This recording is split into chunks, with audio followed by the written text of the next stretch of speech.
Good morning, cake fam. Welcome to another video. Me making cake for you, and it could be a train wreck. I know. I miss you too. I miss you too. Don't even. I've had a fair bit of time off, I guess. I had a few things booked and they were cancelled, and then I didn't book anything else in. So I have had a little bit of a break, unintentional break. It's been really good. But yes, I miss you. I miss you. I miss you. So we're doing mermaid cake today, and I'm super excited. Got my little tiny coffee ready to go. I've done a bit of prep work, and I'll bring you down to bird's eye view when we do some coral stuff, because that's fun. I really like doing that. So yeah, now this cake, I don't know if you can see it, just being open and honest here. So obviously I have limited fridge space where I am at the moment, so I'm using the outdoor bar fridge, like it's a proper short bar fridge. And last night the power went off yesterday. I did my cake. The cake was quite cold. I put the buttercream on. I put it in the fridge and realized that the fridge had been off because the power tripped that morning. We're in Coromandel Valley, so the power trips all the time. The fridge was still cold, but put that back on, and obviously it started to cool down again. But can you see? Oh, you can't actually really see. That the cake sort of has some cracks in it, which I guess the buttercream was on the cold cake, and then it went into the, I don't know, it looks like that at the moment, so I'm gonna fix that up before I put my actual cake on it. I've got the sliding door closed because my mum's in her office, but I think the cat is trying to get out of the sliding door. We'll hear her in a minute. Hopefully there's not too much disruptions. This morning I am using my microphone, so hopefully that cuts out a little bit of noise outside. Everyone has sort of, Dad's outside washing his car, Mum's gone to her office. So I'm like, I've never had an audience before. They're like, we'll leave. So you may hear them come in and out. So just making sure that this cake is actually dry. I did have a lot of condensation on it just because of the way that the outdoor fridge is situated. So, you know, just working within our means at the moment. I'm so excited to be doing this. I've literally had like no content to post. I've only got like class stuff. I'm still doing a lot of classes still, which is fun, but this will be good to actually post a cake on my feed, which I haven't done in a little while. I had to rummage through a whole bunch of my boxes to get some chocolate molds for this mermaid cake, all my shells and mermaid tails and things like that. Some drips as well. I've got like all of these old, they're not old, but the old style chocolate drips. I said to myself, Colour Mill brought out their new chocolate drips, and I said to myself, no, do not have the space here. I need to use these, and then when I do move into a bigger space, I will buy the whole range of these, but use the ones that I've got, you know? Girl things. The retail therapy, even in cake world, is real. So I'm just going over and making sure that the buttercream is not condensate-y. Because if I go ahead and just put a thick layer of buttercream on it, it's gonna just literally peel off because it's wet, and water and fat do not go together. So that is simply because of the fridge situation. So that's okay. All right. Just run this over, smooth it out. Now I have purposely put this cake off center to the board so that I can fit the mermaid things on it. Okay, look at this, seriously. Kiki Party Studio. I'm sorry about this lighting in here, but look how beautiful. Stunning. I think I'm gonna do her on the bottom and then the name on the top. So I'm gonna actually cut this, snap this thing off. I don't know, cake topper people probably hate me for this, but I always get them with sticks so that I can decide, because if I got this with no stick and this with a stick, and then I'm like, no, I want to put her on the top and the name on the bottom, at least I've got the option, if that makes sense. So I'm going to try and snap it off without breaking it. This one looks a little bit difficult though. Anyway, it'll be fine. Even if I just like snap a little bit. Anyway. So that's what we're going to do. So we're going with the theme for this cake. It was, this is for a long-term regular client of mine. She has lots of children, so she orders lots of cakes.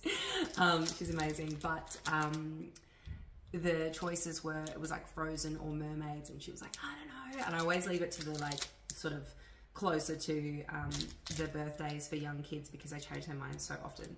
So she was like, all right, I think it's mermaids. So I sort of wanted to bring a little bit of frozen into it with the blue and the sparkles. So it's a frozen inspired mermaid cake. And I'm very happy that she also sent me, and hot tip going forward is that she sent me a photo of the cookies that she got made up from a cookie girl. I don't do cookies, absolutely not. So she got some cookies made up. And they're beautiful, and she sent them to me. She's like, oh my god, look at these cookies, I can't wait for the cake. And I was almost going to go for like more of a like deeper pink color, and she sent me the cookies and it was super light pink, so I'm actually not going to use the dark pink. I'm going to revert back to pastel. So I'm glad that she sent me that. So hot tip going forward, if you are getting cookies made, and cookie people always make their cookies in advance, right? So get a photo, send it to your cake maker, or cake makers ask, send me the photo of the cookies once they're done, so that you can match the colors. Because that has now really just changed a little bit of the direction. Like this is quite pastel, but I was still gonna go in like quite hot with the pink, but now I'm gonna go pastel pink. So that's really good. Right, let's color the buttercream and get this cake covered before I literally run out of time. I thought I had lots of time on my phone, but again, I do not. Things haven't changed that much, let's be honest. I've put some buttercream aside to make brown for the sand around the bottom, and I'll just sprinkle that with brown sugar, even coconut sugar. Has a sandy vibe. And the rest of it, I'm going in with Bluebell. I have pre-whitened my buttercream with a little bit, the lighting in here, seriously. I have pre-whitened my buttercream. I actually put a little bit of violet in, which was quite good, because I am going blue violet. So normally I would say put your lavender, a drop of lavender as your purple to counteract the yellow. But I went with violet today to give it like a more of a grey vibe, because I'm going with baby blue. So baby blue in there, and I want to do light baby blue, and then I want to do like a half up, maybe with a little bit of violet into it, so it makes it just a bit more like that denim blue almost. And then I'm going to decide, with your help maybe, whether we do mermaid blue and powder blue. Obviously mermaid blue makes sense, but I think it's a little bit dark, but we'll see. Also, with this cake, and speaking of my wonderful client, this cake is actually a replica of a cake that I made for her older daughter a couple of years ago, just in a different color. So I've sort of taken that as inspiration as well, and that's where we're heading with it.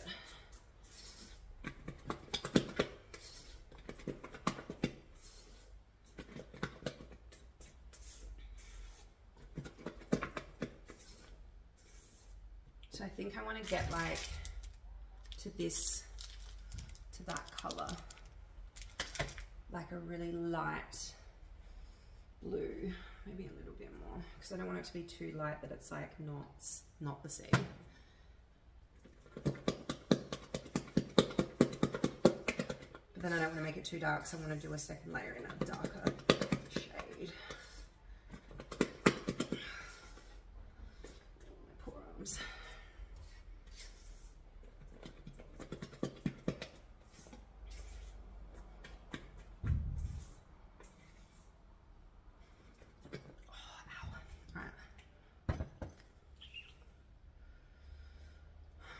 I reckon I'm cool. I reckon I'm cool with that.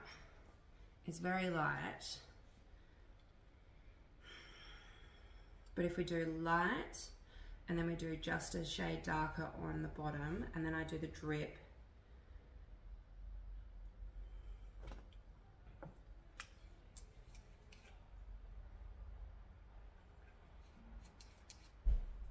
I don't know. I don't want it to be like there's a drip on the cake. Like the other cake that I did, it was like, we did like Tiffany teal vibes, and the drip was almost the same color, so it sort of blended in and it looked nice, but it wasn't like drip on the cake. So maybe one more go. My arms say no, my head says just a little bit more.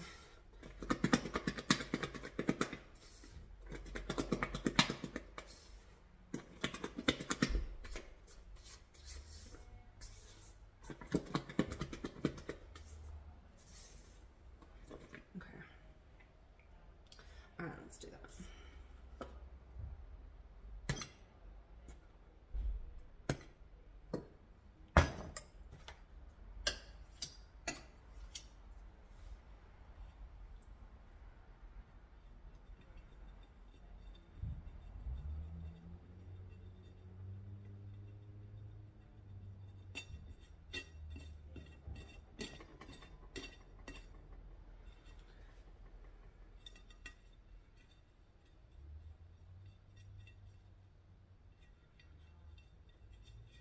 So I'm not too fussed about air bubbles with this cake because it is an underwater cake and there are air bubbles under the water, right? But I think it does add to the effect when it's not perfect buttercream. And that's not just an excuse because I couldn't be bothered getting the air bubbles out. It's on purpose.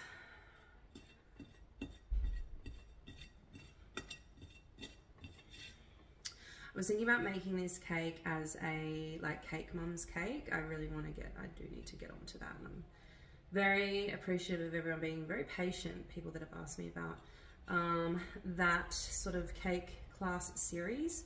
I want to do like easy cakes, like a baseline for you to work with to make your own kids' cakes, because that's a vibe at the moment. People are just doing their own cake, which I love. I think it's very like meaningful and nice. It saves you money as well, obviously cost of living, etc. So I want to be able to offer like a cake course that costs probably like, you know, an investment, like it probably will cost about the same as it does for one of my cakes, but you have skills for life going forward to make your own cakes, and you can save lots of money. So I wanted to do like a bluey theme or a Paw Patrol, something like that, and then yeah, maybe like a mermaid cake one as well. I'm not sure. We'll see. Alright. Pretty cool with that colour. And then I'm gonna go in one darker. And I'm just gonna add just a drop or two of violet just to make it a bit more of that deeper colour.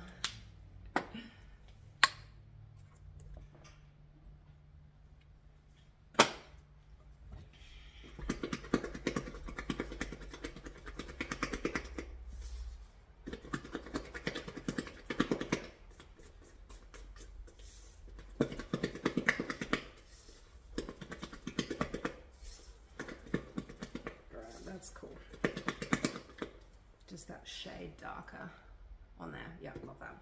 Alright, before I do that though, because this is going to have to go straight on, let's do some surgery to this beautiful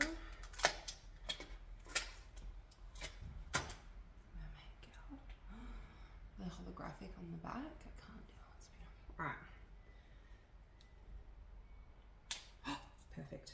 Perfect, perfect, perfect. Look at that. See? Okay.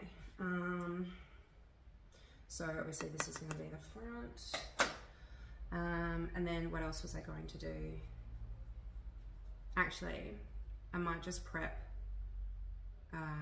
the seaweed and stuff first, because I want to probably put that on as we go.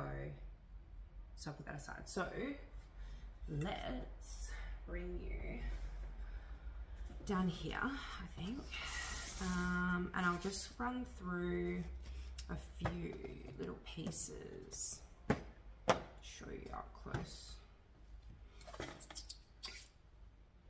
what I was planning to do. All right, 2 secs.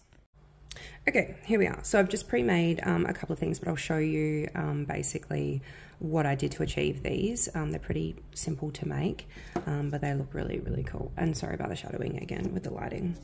So I've got my pre-mixed fondant here.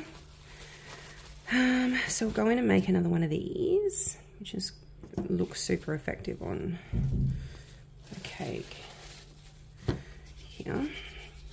And I've just got a little bit of corn flour on hand too. So just getting like a little ball and rolling it into like a little sausage like this with fatter bits on the end, and then you can literally just fold them up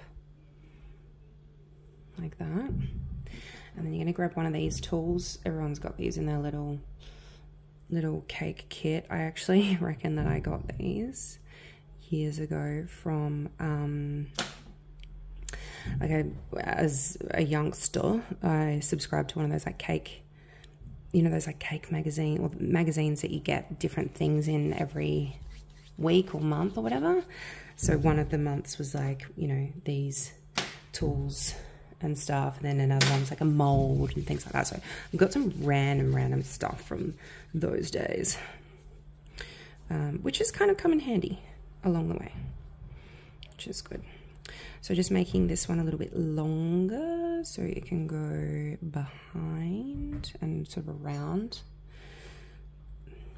my first piece, and then just poking little holes. They don't have to be perfect.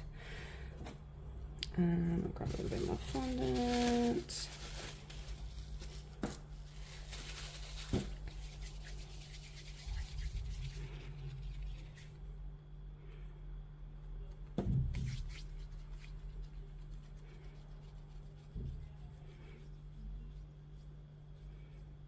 So I can make it nice. Big one. For the back. Oops. Make it a bit more.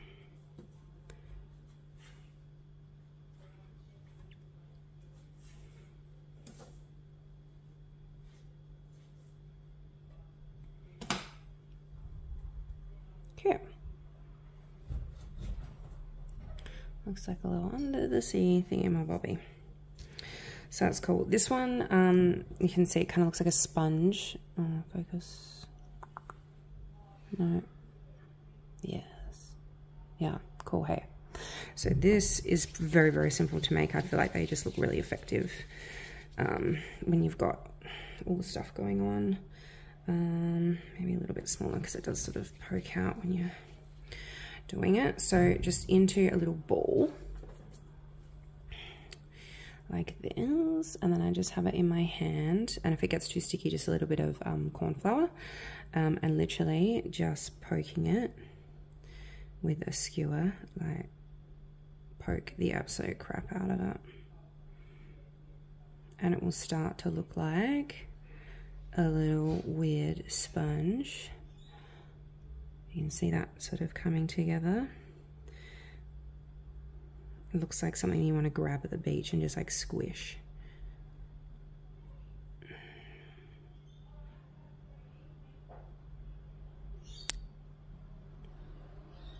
Super easy to do.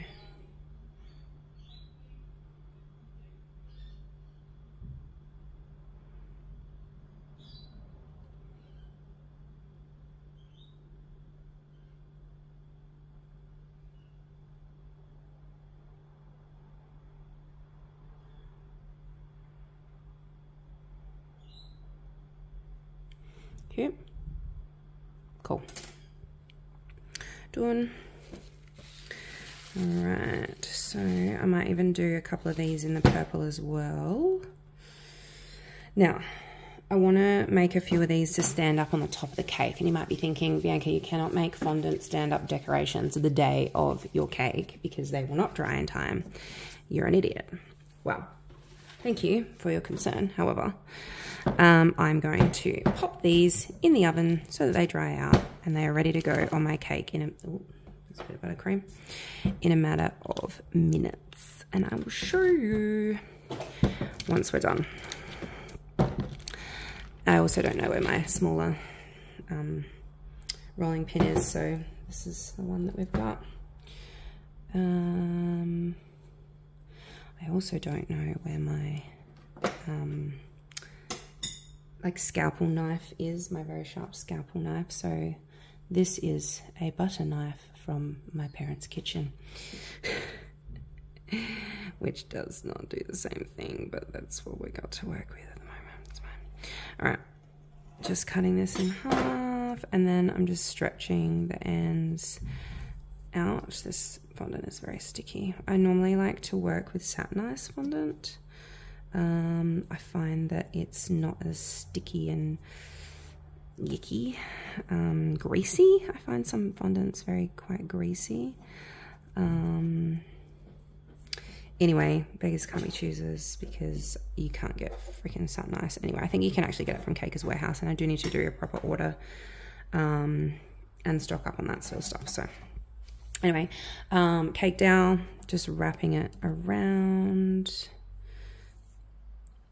the cake. Yep. Good.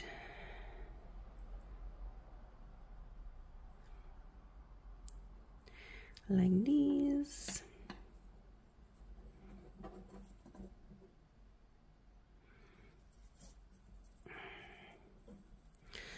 And then another one. And these cake dowels, because I'm only going to be putting the oven on very, very low to dry out the fondant things, the dowels won't like catch on fire or anything weird like that. So we're all good there.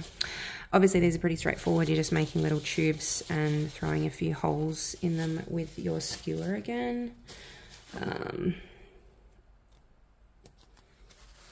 This one, similar thing to this one. So just getting some little pieces and rolling them out with the edges being more sharp.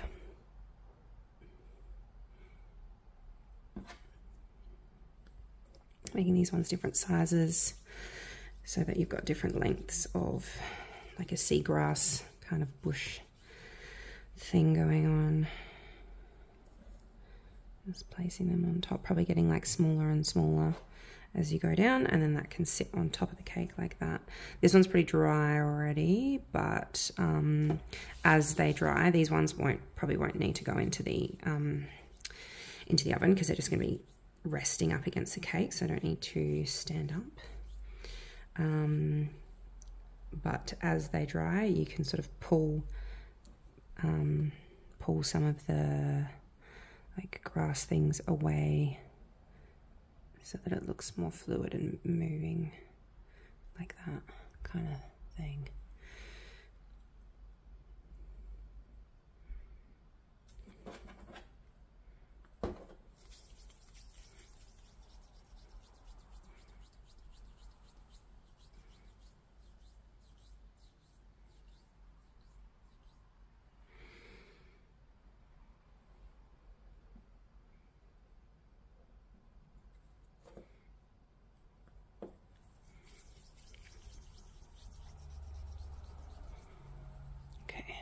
Almost running out of time. I need to delete some more things off of my phone again. Very inconvenient. The life of Bianca, honestly. It's just same old, same old. Alright. So these are going to go into the oven, or those things are going to go into the oven. on like the keep warm setting. So super, super low just to dry them out. And then we should be able to pick them up and place them on our cake vertically. Okay, so there's that one. Super easy and super effective. They look super cute. All right, BRB. All right, so I've got the purple here. And this annoyingly does not have much in it.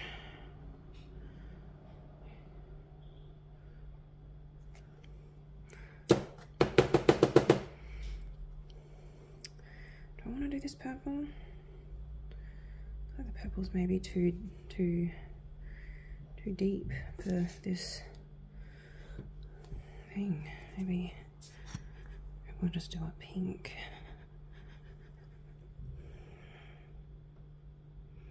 Oh, I've started to seize up.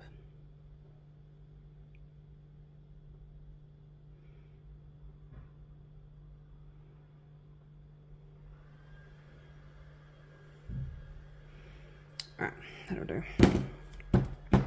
So let those dry. In the meantime, I've taken the things out of the oven so that you can see they can stand up right now. Completely dry. And then they can just slide out of these.